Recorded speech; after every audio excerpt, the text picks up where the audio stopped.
രഞ്ജിത്തിന്റെ തിരക്കഥയിൽ ഷാജി കൈലാസ് സംവിധാനം ചെയ്ത് 2000-ൽ പുറത്തിറങ്ങിയ ചിത്രമാണ് വല്യേട്ടൻ. അറക്കൽ മാധവനുണ്ണിയായി മമ്മൂട്ടി തകർത്താടിയ ചിത്രം കളക്ഷൻ റെക്കോർഡുകൾ തകർത്തെറിഞ്ഞിരുന്നു. തിയേറ്റർ റെക്കോർഡുകൾക്ക് പുറമെ ഏറ്റവും കൂടുതൽ തവണ ടെലിവിഷൻ സ്ക്രീനിംഗ് നടത്തിയ മലയാള സിനിമ എന്ന റെക്കോർഡും വല്യേട്ടനാണ്. തിയേറ്റർ റെക്കോർഡുകൾക്ക് പുറമെ ഏറ്റവും കൂടുതൽ തവണ ടെലിവിഷൻ സ്ക്രീനിംഗ് നടത്തിയ മലയാള സിനിമ എന്ന റെക്കോർഡും വല്യേട്ടനാണ്. ചിത്രത്തിന്റെ കഥയിലേക്ക് എത്തിയതിനെക്കുറിച്ച് സംസാരിക്കുകയാണ് നിർമ്മാതാവ് ബൈജു അമ്പലക്കര. ഞാനും അനിലേട്ടനും ബിസിനസ് പാർട്ട്ണർമാരാണ്. ഒരുപാട് ബിസിനസ്സുകൾ വലിയ ലാഭം തന്നപ്പോഴാണ് സിനിമയിലും ഞങ്ങൾ ഇൻവെസ്റ്റ് ചെയ്യാൻ തീരുമാനിച്ചത്. അങ്ങനെ ഷാജി കൈലാസുമായി ഞാൻ സൗഹൃദം സ്ഥാപിച്ചു. ഷാജി വഴിയാണ് ഞാൻ രഞ്ജിത്തിനെ പരിചയപ്പെടുന്നത്. മമ്മൂക്കയെ വെച്ച് ഒരു സിനിമ ചെയ്യാമെന്ന് ഷാജി കൈലാസ് സമ്മതിച്ചു.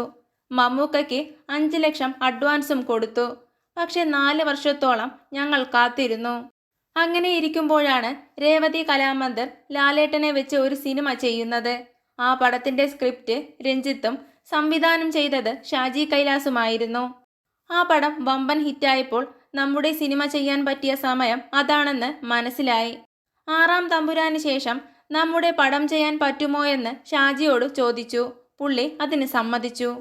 പക്ഷെ അതിൻ്റെ ഇടയിൽ വേറൊരു കാര്യം സംഭവിച്ചു. 6-ാം തമ്പുരാൻ ഹിറ്റായപ്പോൾ അതേ കോംബോയെ വെച്ച് വേറൊരു സിനിമ ചെയ്യാൻ അവർ തീരുമാനിച്ചു. ആ സിനിമയായിരുന്നു നരസിംഹം. ആ പടം കാരണം വല്യേട്ടൻ്റെ ഷൂട്ട് വീണ്ടും നീണ്ടുപോയി. മമ്മൂക്കയാണെങ്കിൽ ഞങ്ങൾക്ക് പ്രഷർ തന്നുകൊണ്ടിരിക്കുകയായിരുന്നു. ഒടുവിൽ നരസിംഹം കഴിഞ്ഞയുടനെ ഷാജിയും രഞ്ജിത്തും വല്യേട്ടന് വേണ്ടിയിരുന്നു. ആ സിനിമ വൻ വിജയമായി മാറി. ബൈജു അമ്പലക്കര പറയുന്നു.